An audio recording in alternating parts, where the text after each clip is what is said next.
बऱ्यापैकी ह्या वेळेला झाले नाहीत, व्यवस्थित आले नाहीत. याचा अर्थ असा झाला मे महिन्यातला पाऊस नाही, ऊसाची वाढ कमी झाली. जून जुलै ऑगस्ट मधला पाऊस नाही, ऊसाची वाढ फारशी झाली नाही. याचा अर्थ गेल्या वर्षी सप्टेंबरमध्ये पाऊस जास्त झाल्याने ऊसाची वाढ चांगली झाली नाही, रिकव्हरी कमी राहिली, हंगाम 30 दिवसांनी कमी झाला. यावर्षी मे महिन्यातला पाऊस नाही, जून जुलै ऑगस्ट मधला पाऊस नाही, ऊसाची वाढ झालेली नाही. मग गेल्या वर्षीपेक्षा यावर्षी किती दिवस कमी हंगाम चालेल? मला वाटतंय साधारण 100 दिवसच कसं तरी आपण पोचू, माझा अंदाज आहे. आपण खरं तर त्यातनं सगळी माहिती आपल्याला आहे. खरं तर आजचा हा सेमिनार या वर्षीच्या हंगामासाठीचा नाहीच आहे. आजचा सेमिनार जो चाललाय, आज जी चर्चा आपण करायची आहे, तो आहे तो सगळ्यात महत्वाचा म्हणजे 24-25चा हंगाम कसा चालणार या विषयावरती आजचा हा सेमिनार आहे. पाऊस जो झाला नाही मे महिन्यामध्ये, जून जुलै ऑगस्ट मधला, यांचा सत्कार doctor Sanju Mane sir, agriculture committee convener यांनी करावा अशी मी विनंती करते.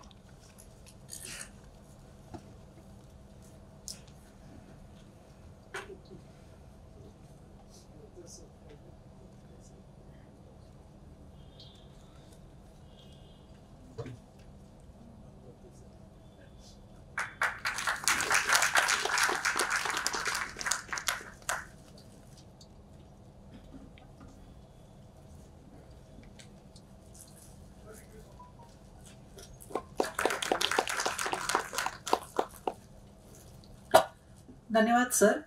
यानंतर आजच्या कार्यक्रमासाठी संयुक्तिक जे प्रयत्न केलेले आहेत त्यासाठी विजमा आणि साखर संघ, तर विजमाच्या वतीने आज रोजी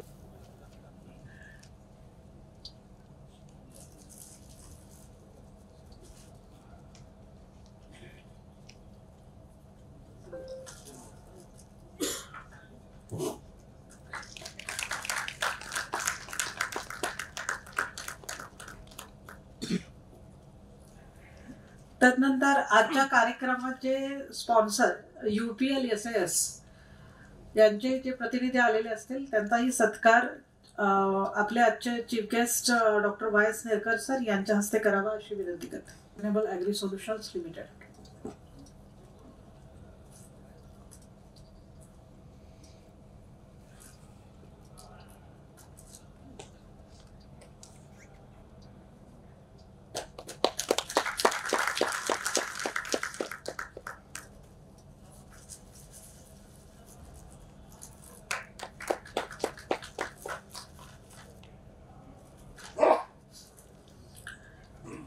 धन्यवाद सर. यानंतर आजचे सेमिनारचे दुसरे प्रायोजक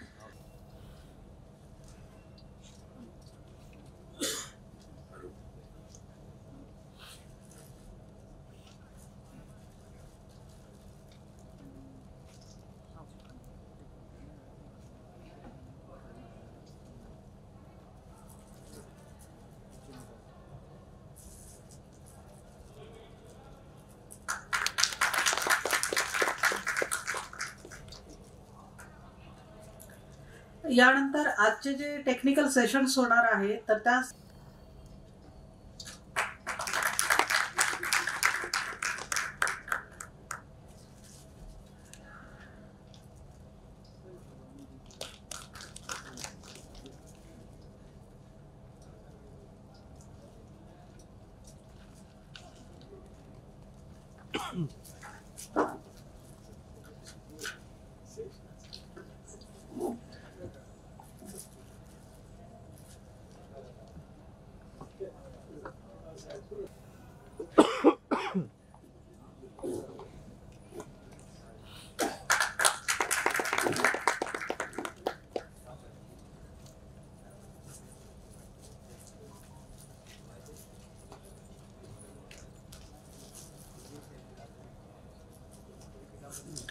धन्यवाद. यानंतर आपला जो सत्कार समारंभानंतर जो आपला ओपनिंग रिमार्क्स आहेत की present drought situation in cooperative sugar factory.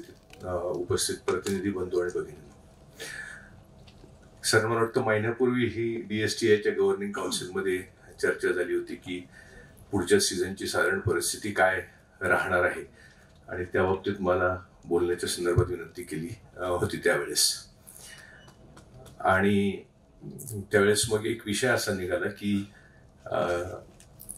गेले 2 वर्षाचे क्रॉप साईज काय आहेत आणि त्या क्रॉप साईजच्या अनुषंगाने एकंदरीत साखर उद्योग किती दिवस चालणार, कसा चालणार याच्यावर थोडंसं मंथन होणं गरजेचं आहे. वास्तविक माने सरांना वेलकम ॲड्रेस द्यायचा होता, पण त्यांनी अत्यंत उत्तम कीनोट ॲड्रेस दिलेला आहे तुम्ही खऱ्या अर्थाने. सो मी म्हणेल तुमचा वेलकम ॲड्रेसपेक्षा कीनोट ॲड्रेस होता, आणि मी खऱ्या अर्थाने आपलं अभिनंदन करतो, कारण तुम्ही आमच्यासारख्या नवख्या आणि शिकाऊ उमेदवारांना एक चांगलं प्रास्ताविक मांडून दिले. माझ्यासाठी बोलण्यासाठी काही फारसं ठेवलेलं नाही तुम्ही, त्याच्यामुळे फक्त जनरल विषय मांडणार आहे. माने साहेबांनी सांगितलं ते खरं आहे की 20-21चा आपला जो क्रॉप साईज होता, आपण महाराष्ट्रात हायेस्ट क्रशिंग केलं 1321 लाख टनाचं. त्या 150 दिवस कारखाने चालले. मागच्या वर्षी आपण साधारण 1054 लाख टनाचं क्रशिंग केलं. कारखाने आपले चालले साधारण 125 ते 107.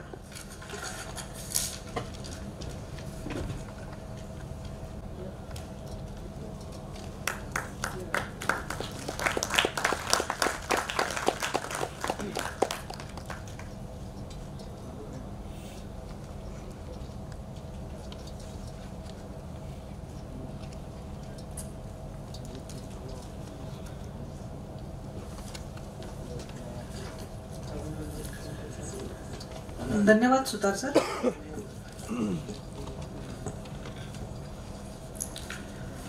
यानंतर आपण ज्या गोष्टीची प्रतीक्षा करत आहात, तर आपण आता address by chief guest honourable Shri doctor YS Nerkar sir, ex vice chancellor Mahatma Phule Krishi Vidyapeeth, यांना मी विनंती करत आहे की त्यांनी आपला आजच्या सेमिनारच्या संबंधित स्पीच द्यावा.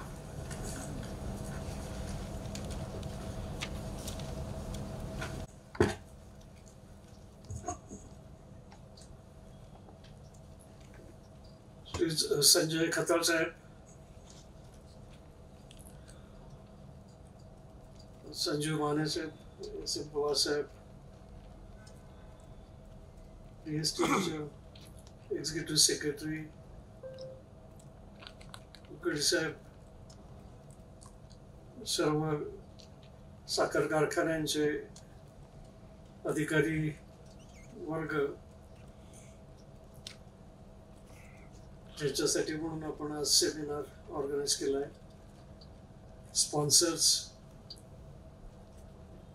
शास्त्रज्ञ,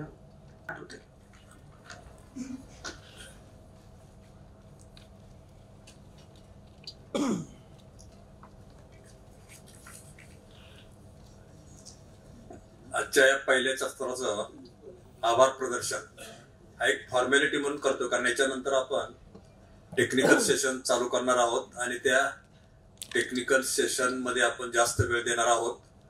म्हणून आम्ही आजच्या ह्या इनॉग्रेशनला मुद्दाम बाहेरचे मोठे पाहुणे बोलावण्याऐवजी आपल्यातल्याच लोकांना बोलवलं की ह्याच्यामध्ये वेळ जास्त जाऊ नये.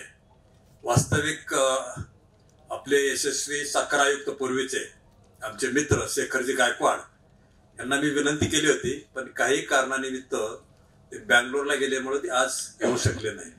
म्हणून आम्ही साखर आयुक्तांना बोलवलं, पण त्यांनाही सगळे विषय घेणार आहोत. तर टेक्निकल सेशन लगेच होणार आहे. आम्हाला काही रिझल्ट अगदी सक्सेसफुल मिळलं आणि त्यावेळेला मला त्या ठिकाणी आवर्जून सांगावं वाटतं की आज मराठवाड्यामध्ये आम्हीच विकसित केलेली पाडेगावची 10,001 व्हरायटी नॅचरल शुगरला अतिशय चांगले रिझल्ट होते. त्याचं जवळजवळ 10% क्षेत्र खताळसाहेब मराठवाड्यामध्ये आहे. आणि त्याचा माझा स्वतःचा अनुभव असा आहे की लागणीपेक्षा खोडव्याचं उत्पन्न जास्त येतं.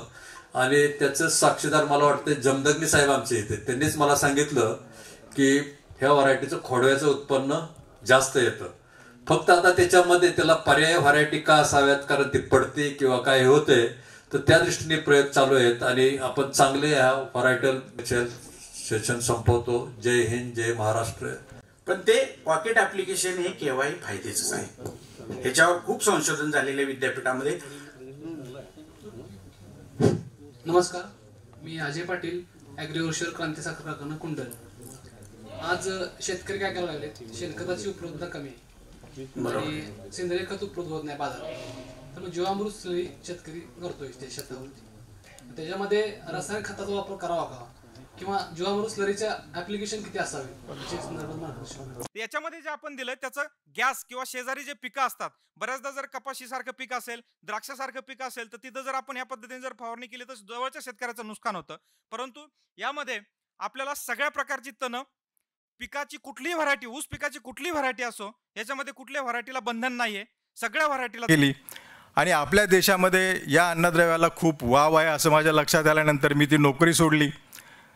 डॉक्टर सावंत सराबरोबर 4 वर्ष वेगवेगळ्या विद्यापीठात काम केलं. राहुरीमध्ये केलं, आनंद वेगळे ॲग्रिकल्चर युनिव्हर्सिटीमध्ये केलं, बेंगलोरला केलं, धारवाडला केलं. त्याचबरोबर आपल्या विद्यापीठामध्ये डॉक्टर KR सोनार होते, वारले ते, त्यांच्याबरोबर काही वर्ष काम केलं. बेंगलोरला डॉक्टर NP प्रकाश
हा जो प्रयोग आहे हा साधारणपणे 12 एकरामधला प्रयोग आहे.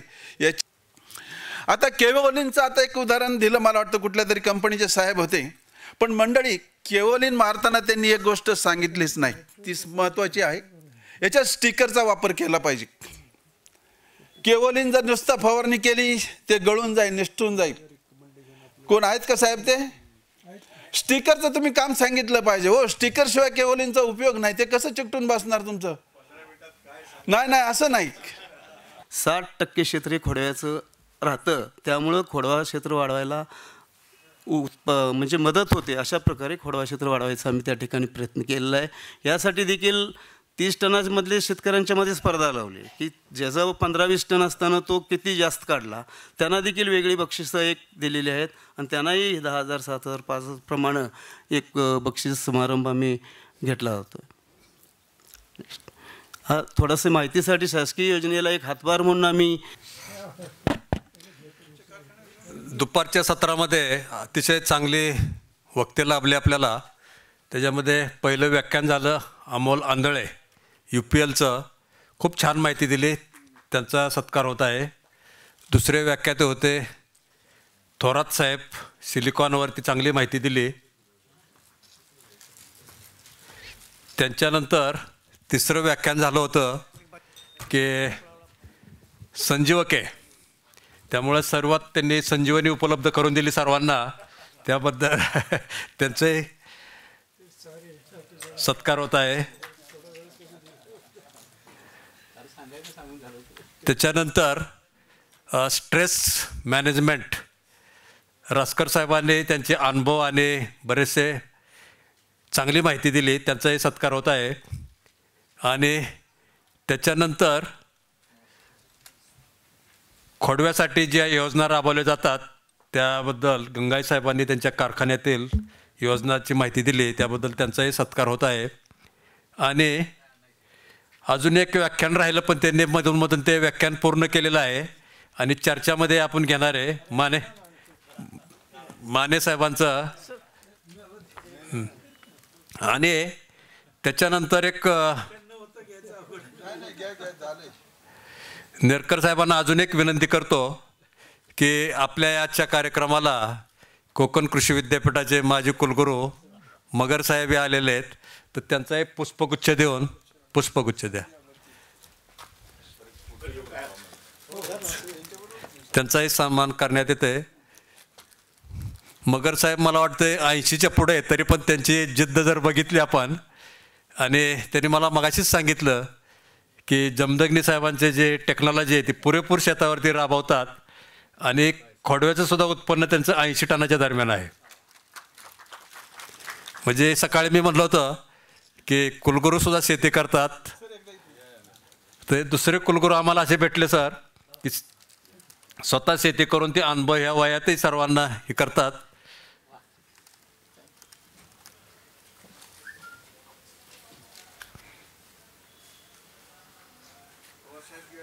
बर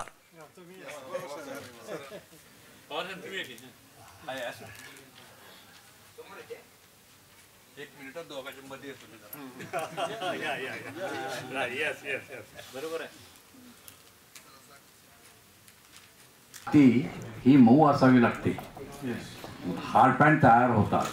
माती खाणारी गांडूळ त्याचं फार वैशिष्ट्य आहे आणि विशेषतः खोडवा उत्पन्न वाढवण्यासाठी म्हणजे माझा अनुभव आहे.